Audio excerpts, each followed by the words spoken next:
All right, Dean Smith, thank you very much for joining us today. Much appreciated of your time. We're at the Charlotte FC facility. It is very impressive here.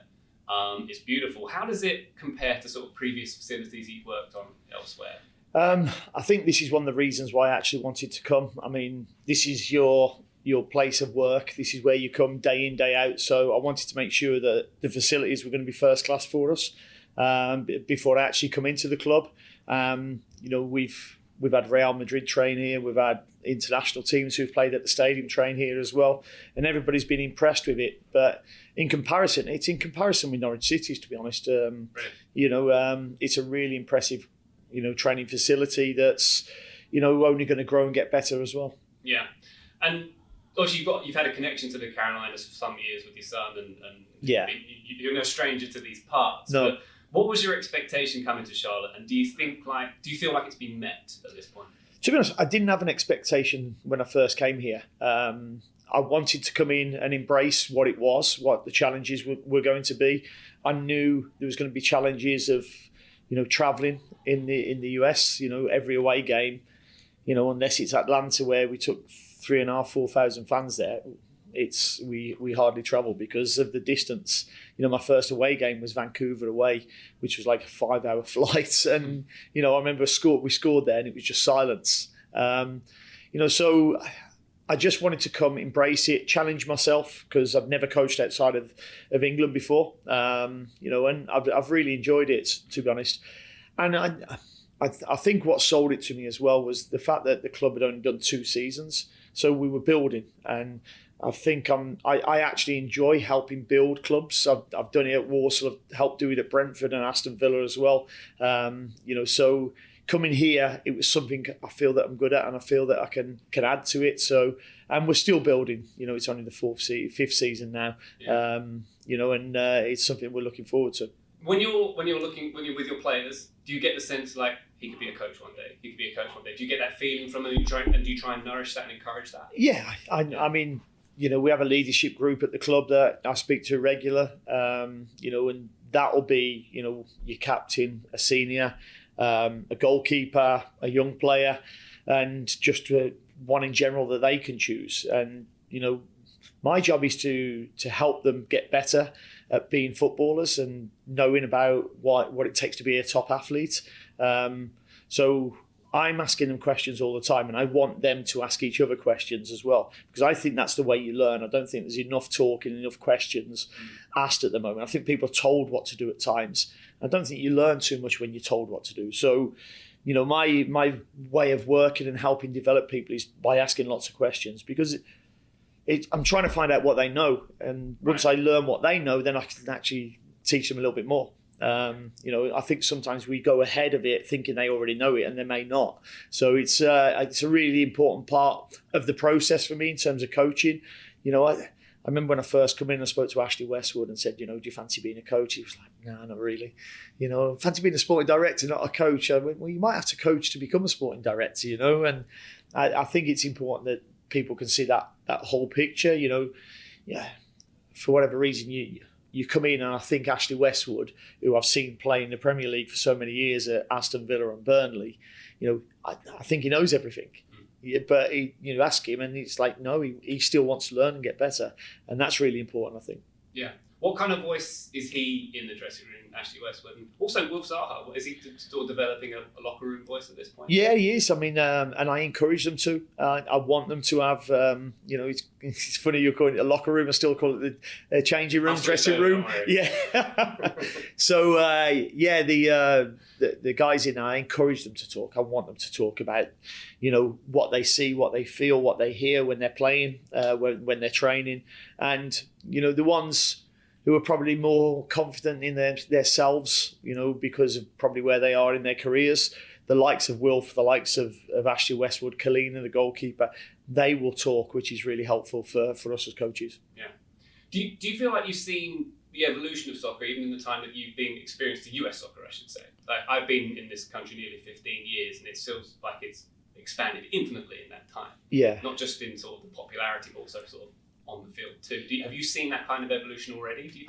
I've seen some evolution. There's still ways to go as well. You know, I mean, for instance, we're playing a game this weekend, and not all. A lot of teams are playing. It's an international break, and I'm like, you know, in a top league that doesn't happen. Right. So it's really important that, you know, we think about that. I think Philadelphia, for instance, this weekend, they lose 8 international players. You know, and we're still having a fixture. So I think stuff like that probably needs to be looked at and go, okay, can we fit a midweek fixture in? And, you know, but yeah, I mean, I'd watched a game 18 months previous.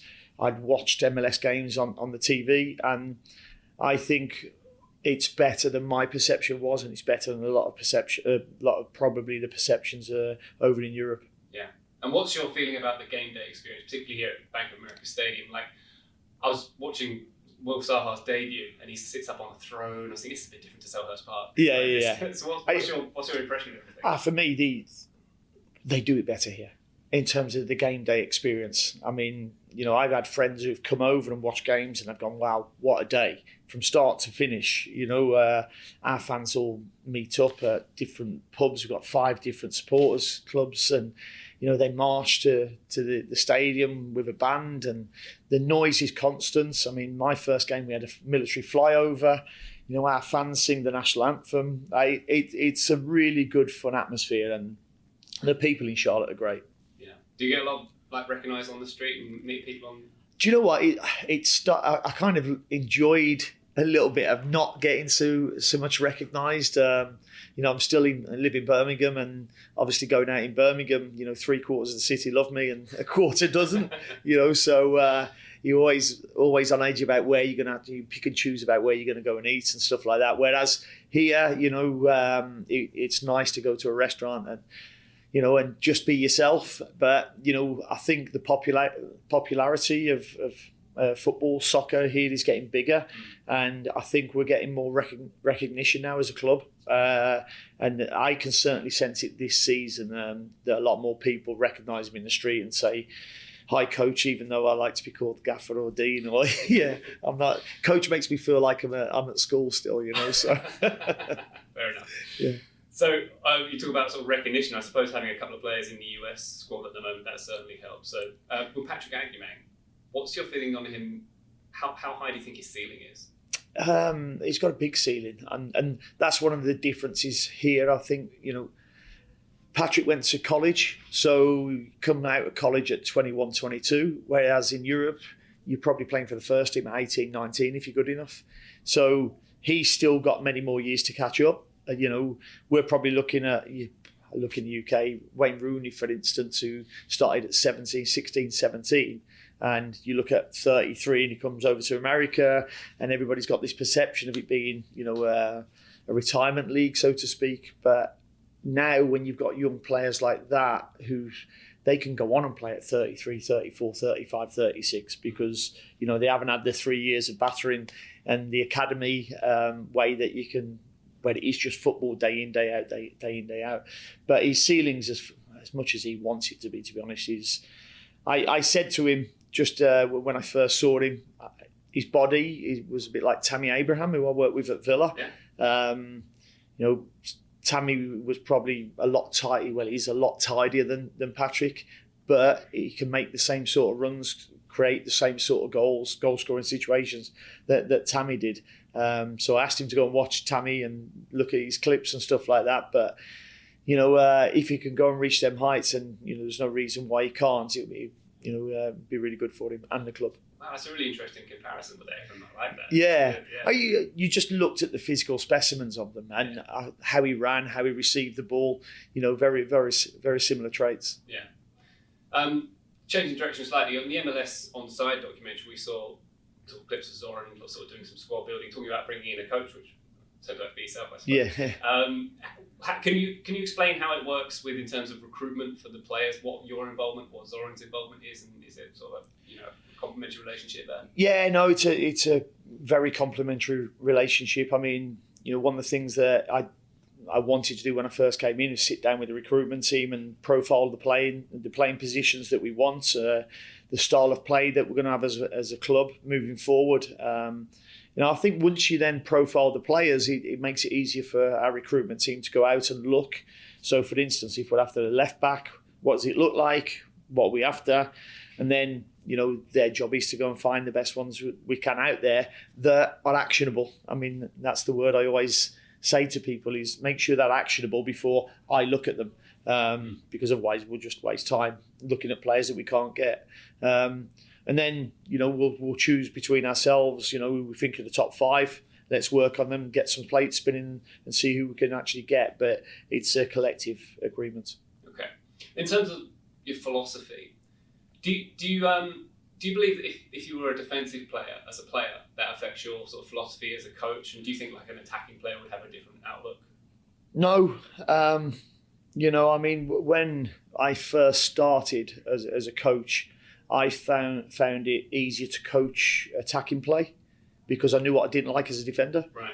So I found it easier actually to coach the runs that I didn't like playing against. And JT, when he worked with me at Villa, was exactly the same. Really? But he had some really good nuances that he could speak to individually with defenders and do lots of video work. So philosophy for me becomes a bit of a fluffy word as well at times. Right.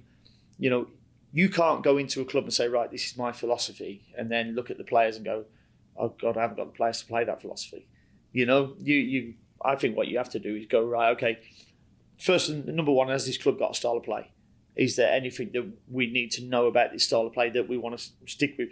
If not, right, okay, well, this is how we can build a style of play. These are the players who we've got, and they fit into this style of play. Because otherwise, it's you're changing the roster every 2 minutes, and it's not healthy then for the club. So you've got. I looked at the squad that we had before I came in here, and it was right. Can they play to my style of play? I might have to tweak a few things. So first and foremost, I looked at it and went, give too many chances away. We need to be better defensively. Have we got the players at the top of the pitch that can play the way we want? Probably not at the moment. So we can actually build towards that. And that's what we did last year. I mean, getting Wilf in now. We've got Lee Alabada, Pep Biel, Patrick's, getting better and better. Toklamati's coming through. All of a sudden, that front 4 looks a lot better, a lot more tuned in, know the game a lot more, and will certainly help our style of play evolve a lot more.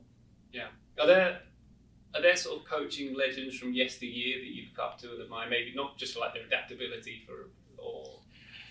I mean, listen, the easy one is to all go on with Pep, isn't it? Because, for everybody will talk about the way he's changed football, but you look at the way he changed as well. So, he had the Barcelona team and Messi, and he talks about how Messi changed everything for him in that Barcelona team. He had Xavi, he had Iniesta, and it was a hell of a team. He then went to Bayern Munich and actually changed his philosophy. And actually, rather than more tiki-taka play, it was more, right, I've got these 2 wide players here. I've got these 2 fullbacks who, I need to work differently with. And he actually changed his style of play for them. And then he's done the same again at Man City. And I think that's really impressive. Yeah. I don't think I'm as intense as Pep, but I think he inspires a lot. I mean, I've sent a text already to Eddie Howe just about winning a trophy for an Englishman because, it's been a long time. We've been waiting, in England for an English coach to win a trophy. I missed out because we ended up playing Pep in the Carabao Cup final 4 or 5 years ago. But I think that's going to help English coaches back in the UK. I was coaching against Eddie in League One with Walsall when he was at Bournemouth, and it's great that we both, coached against each other then in the Premier League as well. So there's a lot that I look up to. Sir Alex, he came kindly and done a talk for me at Brentford when I was at Brentford. Came and done a talk to the players. And he was one of the first phone calls I got when I got promoted with Aston Villa. And it was, right, come up and see me now. You're in the big league. I need to tell you a few things. So, and he does it for a lot of managers. And I think what's been good for me, while I was at Walsall, I got invited to join the League Managers Association Executive Board. And, it was a massive learning experience. We would go and meet, once every 3 months, and it'd be Sir Alex, David Moyes, Sam Allardyce, Frank Clark, loads of other, older managers who I could learn from. Howard Wilkinson invited me on. He was the chairman at the time. So Gareth Southgate then became chairman as well. So it's been really interesting for me to learn from them as well and pick their brains when I need to. Right. Is there a sort of a fraternity among you? Do you have a text group? Or? No, we don't really have a text group, but we keep in touch. People keep in touch with each other. I own a racehorse, with Craig Shakespeare. So Sir Alex is big into his horse racing. So we kind of text each other about horses every now and again. That's brilliant. How did you do at Cheltenham? Did you do okay? I done okay, yeah. Fergie had a 10-1 winner with Lisa Hales. Unfortunately, a friend of both mine and Sir Alex has got a number of horses with John Hales. He passed away a couple of months ago. So it was great that they had a winner with one of their horses. Very good. To come back to the team, I talked about Patrick Agyemang's ceiling. What about the ceiling for this team? What do you think for this season? Is it a Shield season potentially, a Cup season potentially? I think we can go and challenge, and I want us to challenge for everything we're in. We're in the US Open this season. The Leagues Cup, I probably didn't give the Leagues Cup the credit last year. I couldn't understand, and probably me coming from my background, that we shut the league down for a month. And you play 2 games, that's it. And if you go through, you go through. If you don't, you're left, twiddling your thumbs for 3 weeks. But they've changed the format of it this season, which I think is a lot better. So, our role is to go and challenge for, the US Open, the Leagues Cup, the Shield, and then who knows where, once you get to the playoffs, then I think it becomes a little bit less predictable with the playoffs. Brilliant. Okay, I've got a few questions from our Total Soccer Show listeners. Before I get there, one from me. Yeah. What's your favourite thing about living in the Carolinas or in the US in general? Favourite thing? I love the beaches, for example. I think they're the best in the world. Yeah, the beaches are great. I mean, we've got a beach house down in Myrtle Beach, so the weather as well. I mean, you can go and play golf throughout the year. You can go out and enjoy the weather and not be too cold, not be too. So the Carolinas are great for the weather. Yeah. This shiny thing up in the sky, I'm still not used to it. No. Listen, I'm running out of sun cream here, that's for sure. Very good. All right, a question here from Andrew, who submitted this on our Discord. What's the biggest difference on field between MLS and the top 2 levels of English soccer? And what are the things that you think are most similar? I think... Do you know what? Physically, I think this is a really good league. I think the players physically are really, really good. I think probably one of the differences is the top of the pitch. That's where I think if you look at the Premier League, I think you've got quality players throughout the pitch. I think here they load the top of the pitches for the top quality. You don't see many centre-backs as a DP. You don't see many full-backs as a DP. The DPs are your stardust, the ones who are going to create and going to go and score. Do you think that'll change? Well, I asked the question when I first came here, why isn't your captain a DP? Because for me, one of your most important positions is your captain. One of your most important players. So, if you're going to bring... Your captain's normally your best player, because your most consistent player. So it doesn't matter for me if that's a goalkeeper, centre-back or right-back, But I don't know if it's going to change. I think the salary cap might change. I think it needs to change a little bit and probably will. There's these talks also about the league going and mirroring Europe in terms of... And I think it's going to be healthy for it. I know it's going to be tough on, some of the clubs up north when... winter hits, but it can only be healthy for, recruitment, because our market, is terrible compared to what they have, because our window shuts before and it's really hard to get somebody out of there. Some missed opportunities because of the schedule. Yeah, totally. And you can be held hostage a little bit in terms of how much it can be for a player, and that price goes up. Whereas. I think if you copy the European model, then I think it certainly helps.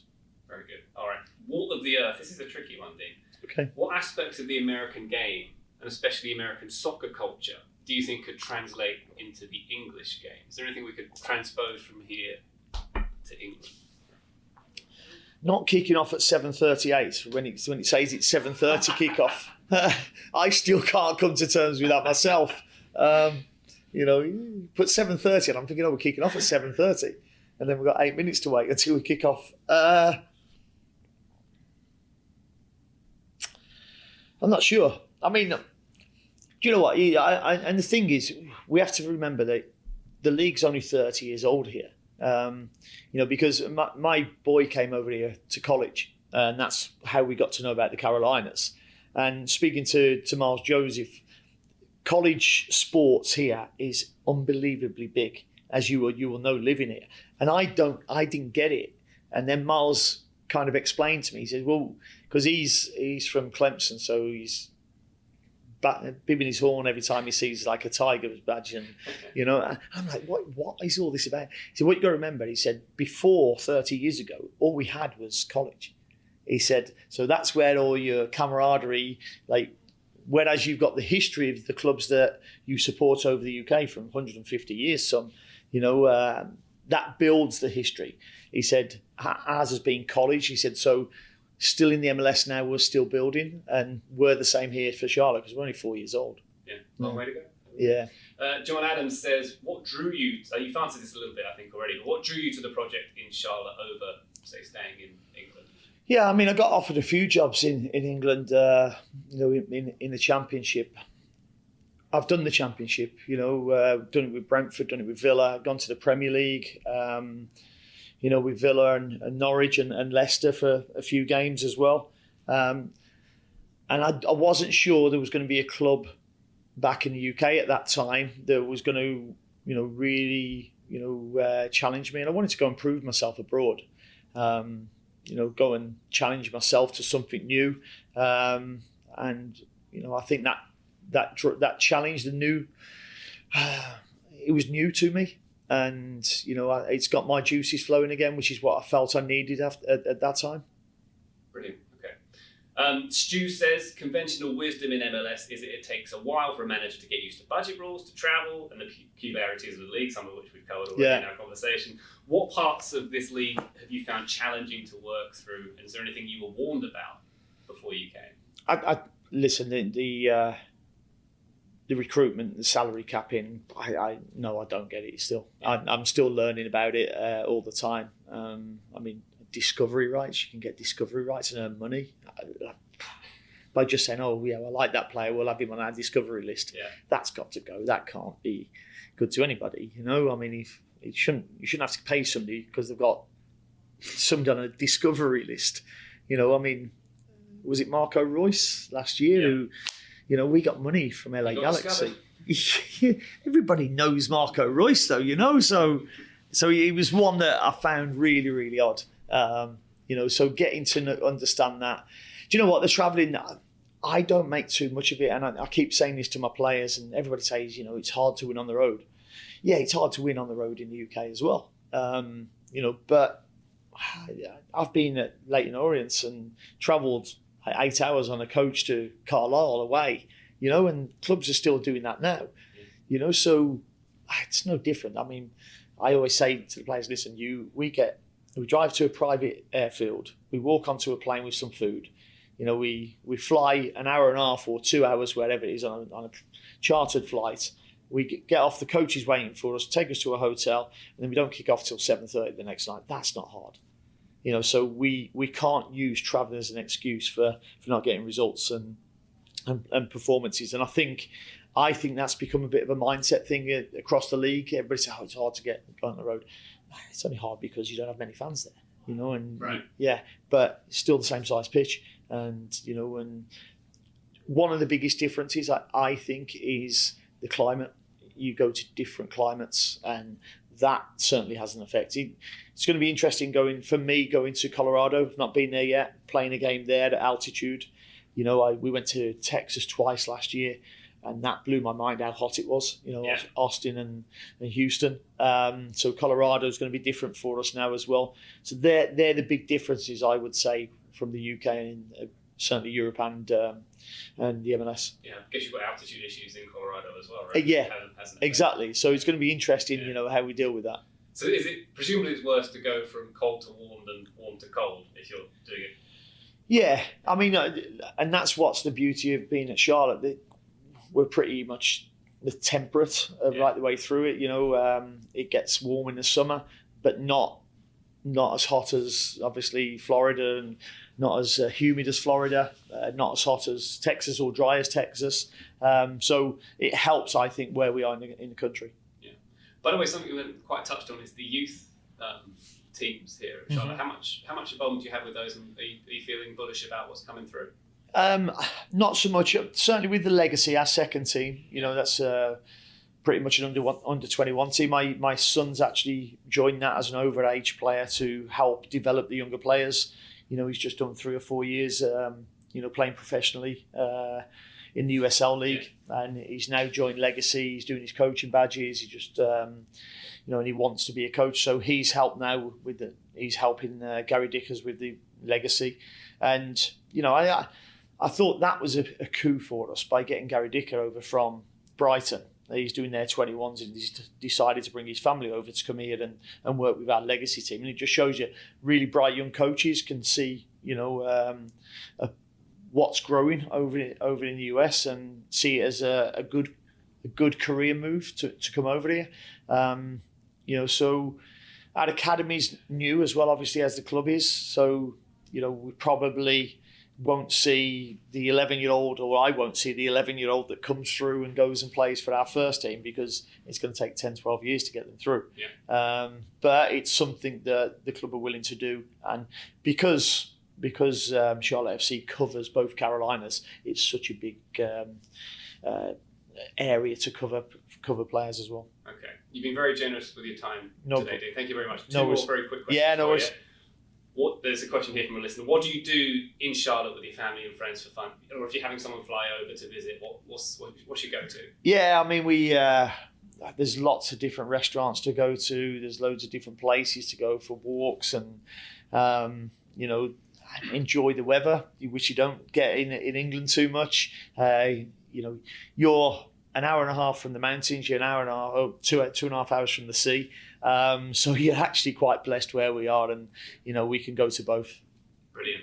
Final question for you. We happen to be speaking on a special day of your birthday. He certainly do, yeah. Thank you very much. If you had one birthday wish for Charlotte FC this season, this is a cheesy question, but I'm going to finish it. And you can tell me it will still come true if you tell me it out loud. Yeah. What would that wish be for this season? I think that wish would be to win the Shield. And I know a lot of people would call me, because I've come from Europe, that the MLS should be the one because you get the star on the badge. But I think the Shield is the one that shows consistency. That's the one where you, as a coach, you're striving for. The MLS Cup becomes cup football. And we want to win that as well, definitely. But for me, the Shield one would show that we've actually made giant strides in small time. Absolutely. Dean Smith, a pleasure spending some time with you today. Thank you very much. Happy birthday. All the best for the season. Thank you very much. Appreciate it.